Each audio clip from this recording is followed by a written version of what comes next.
오늘 우리에게 주시는 하나님의 말씀은 창세기 45장 1절부터 8절까지의 말씀입니다. 주님의 말씀 제가 대독해서 읽도록 하겠습니다. 요셉이 시종하는 자들 앞에서 그 정을 억제하지 못하여 소리질러 모든 사람을 자기에게서 물러가라 하고 그 형제들에게 자기를 알리니 그때에 그와 함께한 다른 사람이 없었더라. 요셉이 큰 소리로 우니 애굽 사람에게 들리며 바로의 궁전에 들리더라. 요셉이 그 형들에게 이르되 나는 요셉이라. 내 아버지께서 아직 살아계시니까 형들이 그 앞에서 놀라서 대답하지 못하더라. 요셉이 형들에게 이르되 내게로 가까이 오소서.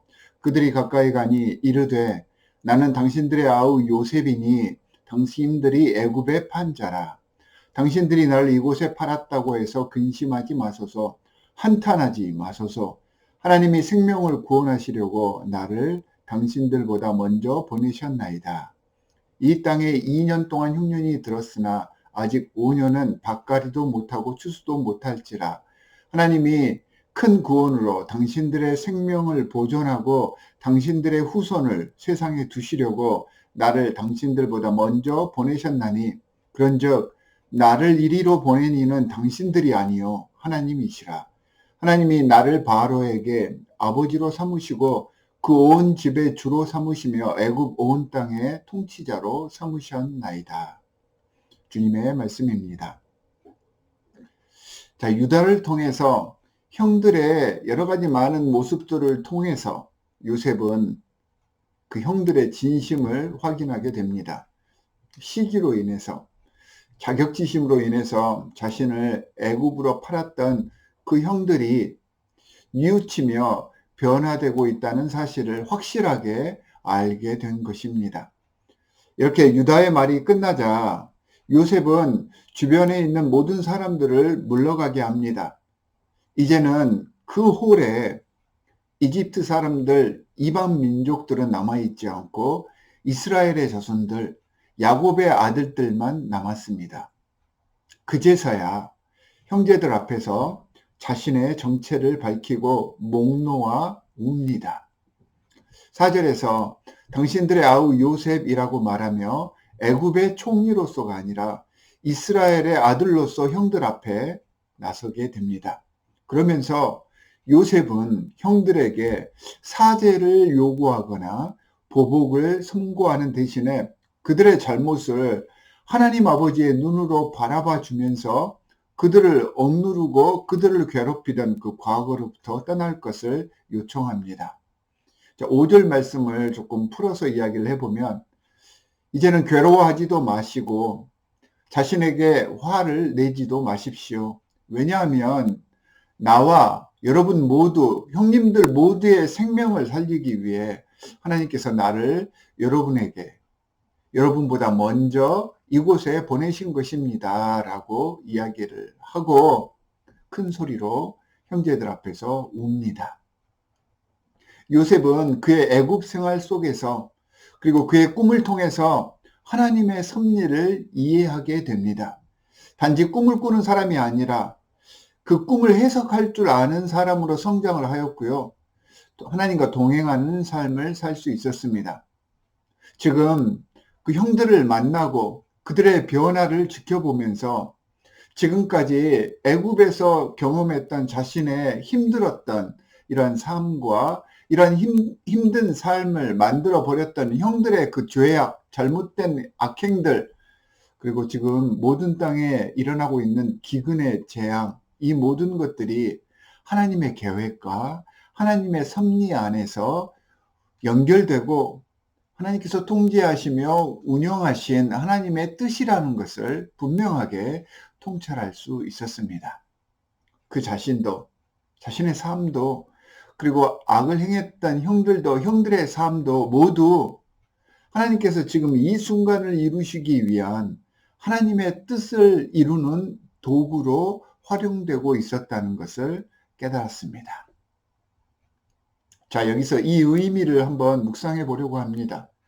우리는 세상을 살아가면서 일어나는 여러 가지 상황들과 관계 안에서의 상대들을 보면서 내 입장에서 무엇이 옳았고 무엇이 잘못되었는지를 자꾸 규정 지으려고 하고 즉흥적으로 이러한 내 생각들을 드러내면서 그 상황들에 대응해 버리려고 합니다. 우리가 경험하는, 우리가 느끼기에 죄악의 상황들 혹은 재앙의 상황들이 때로는 현실적으로 우리를 너무 고통스럽게 하고 피하고만 싶겠지만, 하나님께서는 선뿐만 아니라 악도 주님의 섭리 가운데서 활용하고 계심을 잊어서는 안 됩니다. 때로는 선한 일들이 악한 결과를 가져올 수도 있고요. 악한 의도들이 주님의 선한 결과를 위한 밑거름으로 사용되기도 합니다. 사실 시간 앞에서 아무것도 할 수 없는 우리들의 사고와 어떤 판단에 의존하는 것이 아니라 자꾸 성급히 내 뜻을 결정 지으려 하기보다는 하나님의 시각과 영성을 인정해 드리며 그분께 의지할 수 있는 지혜가 필요합니다. 제가 지금 이야기하는 것은 단순한 운명론을 이야기하는 것이 아닙니다. 설령 정해진 운명이라고 해도 사실 이 운명을 우리가 어떻게 할 수 있는 게 없습니다. 우리가 할 수 있는 일은, 우리가 할 수 있는 최선은 우리에게 주어진 시제인 현재를 치열하게 후회 없이 정진하는 것 뿐입니다. 이런 우리들의 최선의 순간들을 주님께서는 주님의 계획을 위해서 사용하시고 그 계획 속에서 우리의 역사를 만들어가게 하셨습니다. 분명한 것은 하나님 섭리의 최후의 목적, 하나님 그 계획의 이유는 죽음이 아닙니다. 하나님 나라 백성, 그러니까 주님의 살아계심을 인정하고 죽게 의지하려고 몸부림치는 주님 나라 백성들의 생명을 위해서 하나님의 섭리와 하나님의 계획이 이루어져 간다는 것을 잊어서는 안 됩니다. 우리를 살아남게 하셔서 당신의 약속을 이루기 위한 계획의 일환이다 라고 이해하시면 됩니다. 여기서 성도 여러분에게 제가 질문을 해보겠습니다. 우리의 모든 것을 하나님께서 당신의 섭리를 위해서 사용하신다고 했는데, 만약에 그렇다면 여러분들은 생명을 위한 주님의 계획에 선의 방식, 하나님의 방식으로 참여하고 싶으신가요? 아니면 악한 죄악의 방식으로 참여하고 싶으신가요? 뭐 어떻게든 참여만 하면 되는 거 아니냐고요? 그렇지 않죠. 오해해서는 안 됩니다. 악의 방식으로 참여해도 주님의 섭리에 참여한 것이기 때문에 이 악과 죄에 대한 면죄부가 주어지는 것이 아니잖아요. 여러분, 가룟 유다를 생각해 보시기 바랍니다. 가룟 유다가 예수 그리스도 십자가 사랑을 이루기 위한 도구로 사용되었지만 그의 잘못과 그의 죄가 저절로 용서받는 것이 아니었습니다. 여러분, 전쟁으로 인해서 산업화가 시작되었다고 해서 그 전쟁의 죄와 그 전쟁의 책임이 없어지는 것이 아닌 것과 같은 이치입니다. 하나님의 자녀라면 하나님의 자녀답게 선하고 올곧은 예수 그리스도의 방식으로 주님의 섭리와 주님의 계획에 참여하기 위해 준비되어 있어야 한다라고 저는 생각을 합니다. 오늘 본문에 보면 이렇게 요셉이 자신을 밝히고 형제들과 만나는 그 감동적이고 그 감격적인 그 순간, 그 장소에서요, 성경 본문을 보면 목 놓아 우는 사람은 오직 요셉뿐이었습니다. 이게 무엇을 의미하는 것일까요? 선한 하나님의 방식으로 주님의 섭리에 참여했던 요셉은 모두 앞에서 거리낄 것이 없습니다. 자신의 솔직한 모습, 감정들을 드러내며 표현할 수 있는 자격이 있다는 말이죠. 감동하며 감사할 수 있는 그 자격 말입니다. 하지만 이렇게 놀라운 기적 같은 리유니온의 장소에서 죄와 악의 방식으로 주님의 섭리에 참여했던 다른 형제들은 이 순간 울 수가 없습니다. 울 자격이 갖춰지지 않았기 때문입니다. 복과 은혜가 임했어도 그것이 감사할 제목, 기뻐하고 감격할 순간임을 만끽할 수가 없었던 것입니다. 저는 이렇게 다시 만나 서로를 부둥켜 안는 이 감격적인 장면 속에서 요셉이 아닌 그 형들의 처지를 보고 제 모습을 발견해 보았습니다. 나와 너, 인간의 관점, 개인의 관점을 넘어서 하나님의 시각으로 바라볼 수 있을 때 이집트에 팔려와 겪은 요셉의 고통과 그를 이렇게 만든 형들의 죄가 조금 더 크고 넓고 새로운 의미로 저에게 다가옵니다. 하나님께서는 이 모든 상황을 통해서 결국은 화해하게 하시고 갱신된 관계를 통해서 새로운 미래로 나아갈 수 있도록 인도를 해 주셨습니다. 죄 많고 욕심 많았던 그 형들도 역시 하나님의 자녀들이었던 것입니다. 하나님께서 이스라엘의 자녀로 인정해 주셨고요. 그 잘못된 죄악과 악행들 속에서도 그들에게 생명의 길을 허락해 주셨던 것입니다.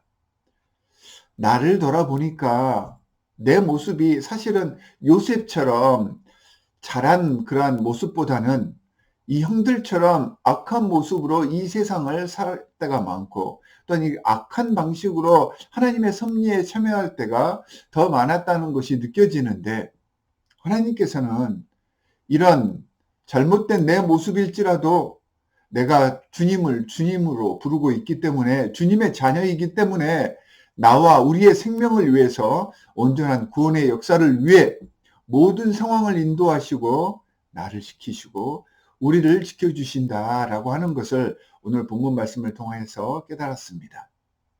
요셉으로 인해서 그 가족이 구원을 받았듯이 예수 그리스도로 인해서 내가 구원을 받았고 내 주위 지체들, 그러니까 내 형제 자매, 부모 형제, 교회 친구들, 교회의 같은 동역자 들의 중보로 인해서 내가 이 땅을 살아갈 능력과 은혜를 누리고 살고 있음을 알게 되었고, 그래서 지금 이 본문 말씀을 통해서 감사하고 또 감사할 뿐입니다. 사랑하는 성도 여러분, 부족한 우리이지만 모든 상황과 관계를 통해서 역사하시는 하나님의 그 사랑을 이해하고 감사해 보십시다. 구원을 위해서, 우리의 생명을 위해서 모든 것을 예비하신 그 하나님의 밑거름을 인정하며 바라볼 수 있는 우리가 되었으면 좋겠습니다.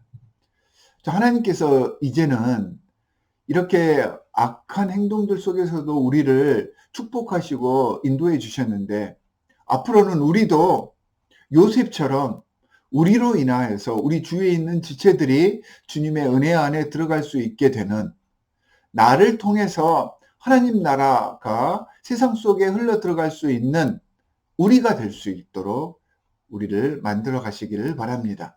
주님을 부르고 주님께 의지해 나아갈 때 주께서 우리를 이 선한 방식으로 성장시켜 주실 수 있도록 우리를 인도해 주신다고 저는 확신합니다. 두 가지 기도 제목을 드리도록 하겠습니다. 첫 번째는 오늘 본문 말씀처럼 우리 주위를 흐르는 우리 생명을 위한 하나님의 놀라우신 섭리를 이해하여서 주님께 나아가고 감사하는 오늘 하루가 되게 해주십시오라고 기도해 주시기 바랍니다. 두 번째는 이제는 다른 사람들의 중보에 의해서 내가 사는 것이 아니라 나로 인하여서 내 이웃들이 살아나고 또한 요셉처럼 선한 방식으로 내 주위에게 선한 영향력을 끼칠 수 있는 하나님의 자녀들 될 수 있도록 해주십시오라고 기도해 주시기 바랍니다. 함께 기도하겠습니다. 하나님 아버지, 정말로 감사합니다. 악한 우리들이지만 주님께서는 우리의 부족한 점들을 탓하지 않으시고 우리를 주님 나라 건설의 귀한 일꾼으로 삼아주시고 또한 주님의 생명록에 기록해 주심을 감사합니다. 이제부터는 단순히 다른 사람들의 도움으로만 사는 것이 아니라 우리도 중보하고 축복할 수 있는 놀라운 하나님의 자녀로서의 사역을 감당하기를 간절히 바라오니, 하나님 우리를 통하여서 축복의 통로가 되게 하여 주시옵시고 우리를 통하여서 주를 알지 못했던 심령들이 주님의 은혜 안에 들어올 수 있는 놀라운 역사가 일어나게 하여 주시옵소서. 우리를 구원하신 주 예수 그리스도의 이름으로 기도하옵나이다. 아멘.